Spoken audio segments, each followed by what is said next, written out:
y a trois fonctions en fait. Il y a une grande halle qu'on va aller visiter derrière, qui est vraiment un lieu de stockage des déchets. Donc plutôt que de faire descendre des camions poubelles en rotation permanente entre le plateau et la vallée, ici ils apportent les camions de déchets, ils les stockent. Des semi-remorques viennent dans le bâtiment, ils sont chargés de X, je ne sais pas combien de rotations ça économise, mais 5 ou 6 camions de déchets rentrent dans un semi-remorque et le semi-remorque descend dans la vallée pour évacuer les déchets. À ça, on a ajouté à la demande du client des garages parce qu'on a des véhicules de collecte et des véhicules techniques de la CCMV et des bureaux à destination et des ateliers à destination du personnel du site. Donc pour la Comcom, c'est un des derniers programmes, puisque le dernier qui reste, il n'a pas encore pris forme, c'est la fin du site qui leur reste à aménager. Mais il y a 20 ou 25 ans, ce site c'était une station d'épuration à ciel ouvert avec des bassins ronds comme on voit encore.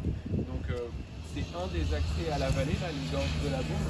Donc tous les gens qui arrivaient dans le Vercors passaient le long ici d'un site qui puait, qui était dégueu et qui était architecturalement pas du tout géré. Donc ils ont refait une station d'épuration, ils ont fait une usine de compostage, ils ont fait un entrepôt pour gérer du bois déchiqueté.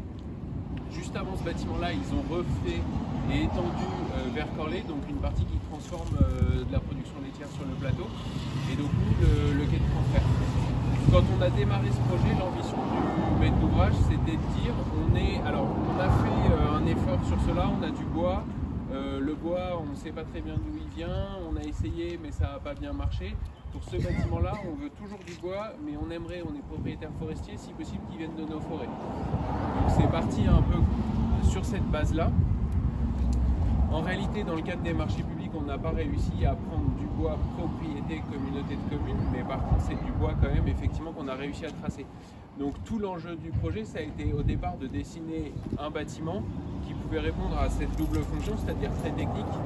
L'ensemble pratiquement du bâtiment, en tout cas de son rez-de-chaussée, on va dire, est en béton parce que c'est quand même hyper sollicité. On a des camions qui viennent, qui déchargent. On a, vous allez voir, un chargeur, donc une espèce de pelle mécanique qui récupère les déchets, etc. Donc on ne pouvait pas le faire cette partie-là en bois. Et à côté de ça, on a des garages et des bureaux qui sont moins sollicités et qui ont une structure bois qui descend. Et la grande halle, elle, est entièrement en structure bois en charpente. Il y avait donc ce premier enjeu et on voulait que le bois vienne d'ici et si possible qu'il soit fabriqué sur site. On a des photos, il y a des routes de descente du Vercors où quand on voit le bois d'ici descendre dans la vallée, des fois ça passe pratiquement au centimètre près dans les lacets des routes qui descendent du Vercors. Donc on s'est dit, il ne faut pas que le bois descende. Donc pour nous ça a généré deux choses. Le premier c'est d'identifier les savoir-faire et les capacités de sciage sur le plateau et donc les limites. C'est-à-dire quelles sont les longueurs des bandes scie disponibles, qu'est-ce qu'on peut utiliser comme bois, qui va être capable de le transformer et de le mettre en œuvre. Et deuxièmement, c'est une limite technique liée aux essences. C'est ce qui s'évoquait tout à l'heure. Ici, sapin épicéa, donc on n'a pas de mélèze particulièrement beaucoup sur le plateau, on n'a pas de Douglas, on n'a pas donc on était obligé de trouver, alors on ne pouvait pas essayer, en tout cas de ne pas le traiter, donc essayer de trouver une mise en œuvre qui fasse que l'on puisse garder cet usage d'un bois local non traité. Donc aujourd'hui, tout a été dessiné pratiquement en charpente avec une monosection du 12-24. Comme ça, c'est débité en grande série, on va dire. Et tout le bardage extérieur, il a été travaillé sur un principe en fait que donne le DTU. Donc c'est quelque chose qu'on a mis au point avec le bureau de contrôle qui n'a pas du tout été un frein dans cette affaire, mais vraiment plutôt une aide. C'est que pour éviter de traiter le bardage extérieur, on l'a incliné en fait un petit peu vers l'intérieur, ce qui fait que on a une pente, je crois, de 1/3 qui donne un secteur qui est dit protégé. Et donc tout le bois ici qu'on a en bardage extérieur, il est protégé par la propre géométrie du bâtiment. Ce qui fait qu'on a pu rester sur des essences naturelles, sapin épicéa. Ce qui autorise le descente d'une classe. Exactement. Il y a plus que des classes là si on est en classe, non? On est... Là on est quoi? Classe 2, Classe 2, ouais. sapin épicéa. Au lieu du classe 3, bardage tradi, quoi. Donc après, bon, dans le cadre de la procédure marché public, c'est toujours un peu compliqué, mais on a quand même réussi à aller au bout de la démarche en prenant John Sauvageon donc, pour faire le bâtiment, ce qui a permis de tracer les parcelles où étaient découpés couper le bois, puisque, enfin scier le bois. C'est effectivement beaucoup son père qui l'approvisionne, donc il sait très exactement d'où ça vient. Il est équipé de son propre vent de scie, donc c'est lui qui a débité tout le bois. Et il a un savoir-faire qui va de la charpente et du bardage, on va dire comme un charpentier, jusqu'à ce que vous allez voir à l'intérieur, c'est-à-dire qu'on lui a demandé de fabriquer du cloisonnement, du parement de cloison, il a fabriqué des portes, il a fabriqué des meubles, il a fabriqué, enfin, en gros il est allé de la menuiserie intérieure, presque, enfin pas de la marqueterie, mais de l'ébénisterie presque, jusqu'à la charpente. Voilà.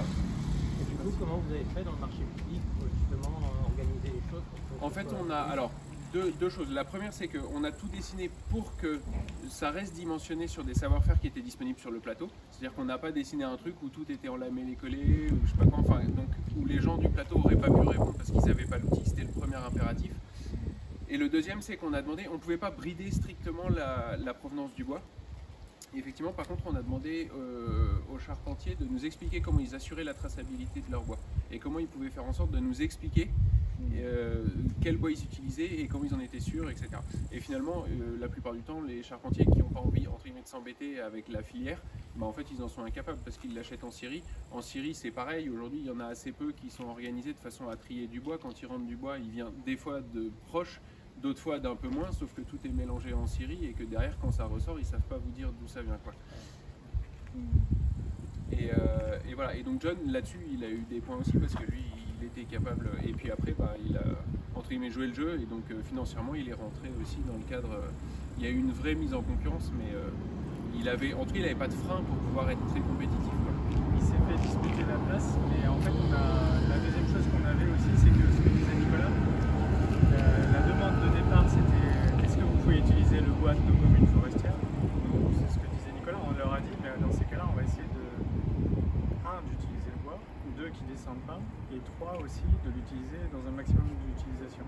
Donc c'est ce que tu disais, en fait on l'a en bardage extérieur, on l'a en structure, on l'a en structure d'enveloppe extérieure, on l'a en parement intérieur, on l'a en mobilier. Et en fait, en fabriquant ça, par exemple tout ce qui est cloisonnement intérieur traditionnel, les plaquistes ils le feront pas parce qu'en fait on l'avait mis en lot de menuiserie intérieure.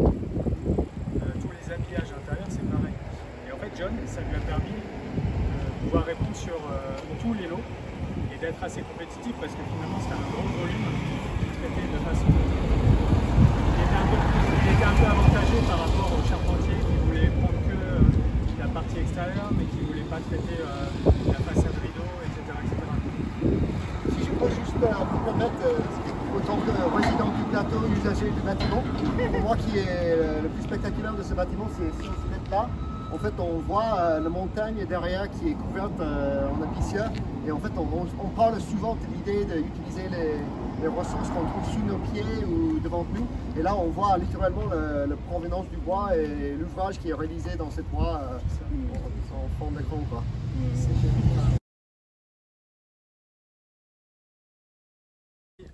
Quand on a vu le site et qu'on avait vu dans l'appel d'offres bois, on s'est dit bah oui, c'est ce que tu dis. C'est une évidence qu'il faut tout faire pour le faire.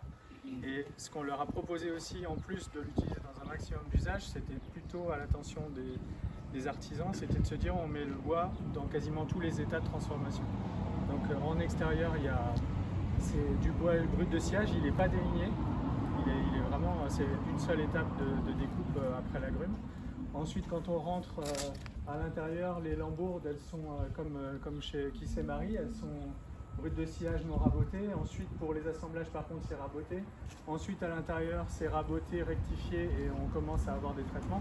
Et plus on se rapproche de l'usage du meuble ou de la main, et plus on leur fait descendre les étapes de transformation. Enfin, donc je pense que pour John, ce qui était intéressant aussi, c'est que finalement, ça valorise beaucoup son travail. Et on a cherché dans les mises en œuvre à finalement presque ne voir plus que la couleur du bois, quoi. Tout ce qui est accessoire.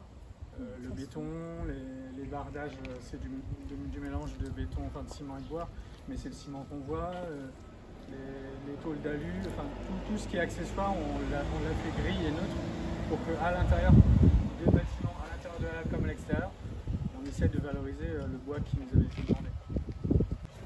de supprimer les grains d'orge, de tout mettre à l'alignement, de faire... En gros, là, en usage dans la menuiserie, on lui a mis les curseurs assez hauts dans la fabrication.